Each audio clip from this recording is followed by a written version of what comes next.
I thank you, Honourable Presiding Member.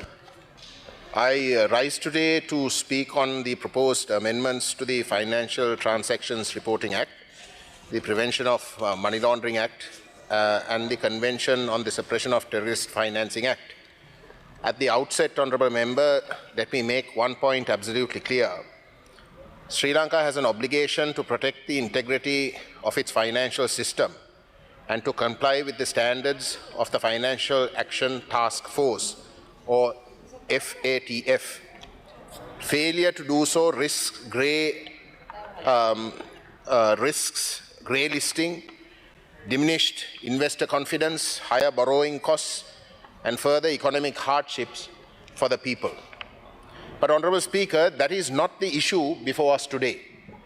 The issue before this House is whether these bills are genuinely implementing the FATF standards, or whether FATF is being used as a justification for granting powers that FATF itself neither requires nor recommends. That distinction is fundamental. The government repeatedly tells us that these measures are necessary because FATF demands them.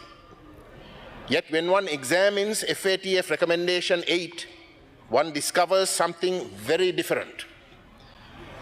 FATF does not require governments to treat every civil society organization as a potential security threat. It does not recommend blanket restrictions.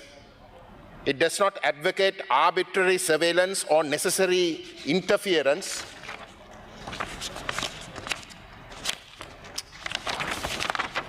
with legitimate organizations.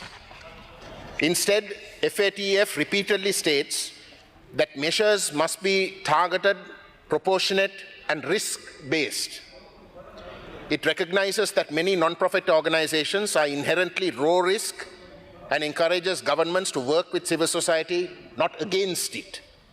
Yet what do we see in Sri Lanka? We see organizations, particularly those working in the north and the east, and those engaged in human rights work, subjected to surveillance, repeated questioning by security agencies, obstacles in opening bank accounts, and increasing difficulty receiving legitimate foreign funding. The government's own risk assessment reportedly concludes that the overall terrorist financing risk within non-profit sector is low to medium. Yet organizations engaged in human rights work continue to face heightened security without objective evidence that they have engaged in terrorist financing or money laundering. That is not evidence-based regulation. It is regulation based on suspicion. The consequences are already being felt. Nearly 70% of civil society organizations reported difficulties receiving foreign funding. Half experienced difficulties opening bank accounts. Projects have been delayed. Staff salaries have gone unpaid. Humanitarian programs have been disrupted. Communities have been denied services they desperately need. But, Honourable Member, these bills go much further.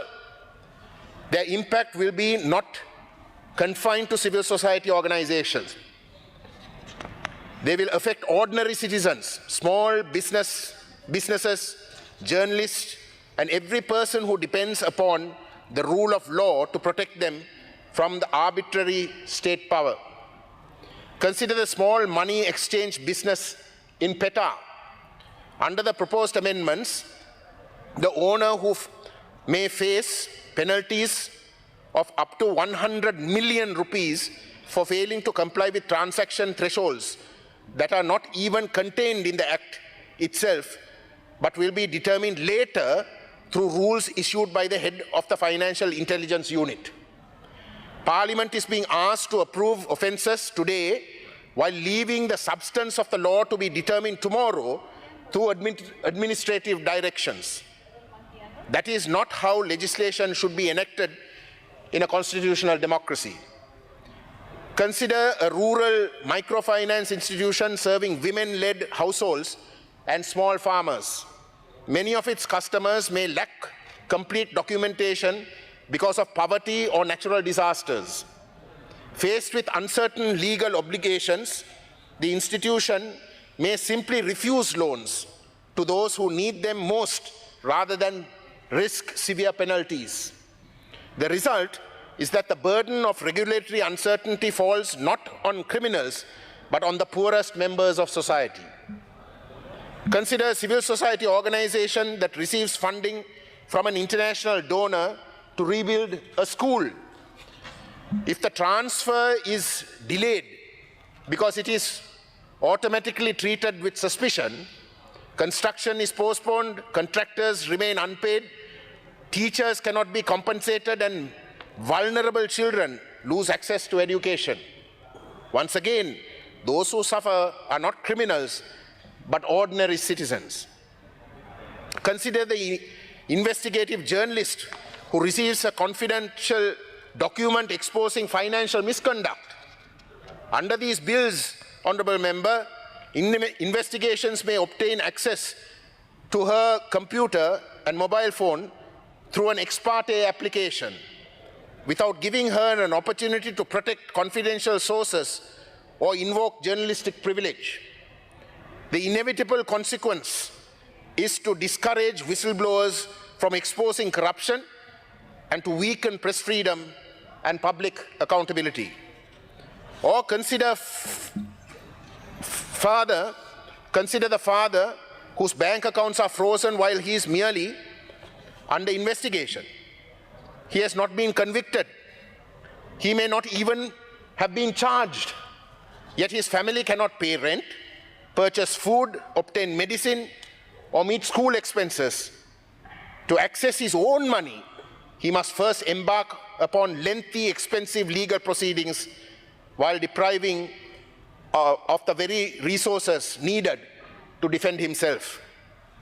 Honourable Presiding Member, these examples illustrate a common theme. The bills before us significantly expand executive discretion while reducing meaningful safeguards. They permit broad administrative powers, they diminish judicial oversight, they widen information sharing, they permit intrusive investigative techniques, they extend powers to freeze financial assets, and they increasingly replace clear statutory standards with future rules and administrative directions. The government presents these measures as unavoidable because FATF requires them. But where does FATF require Parliament to surrender its legislative responsibility? Where does FATF require broad executive discretion without adequate judicial oversight? Where does FATF require restrictions that are neither targeted nor proportionate? The answer is simple: it does not.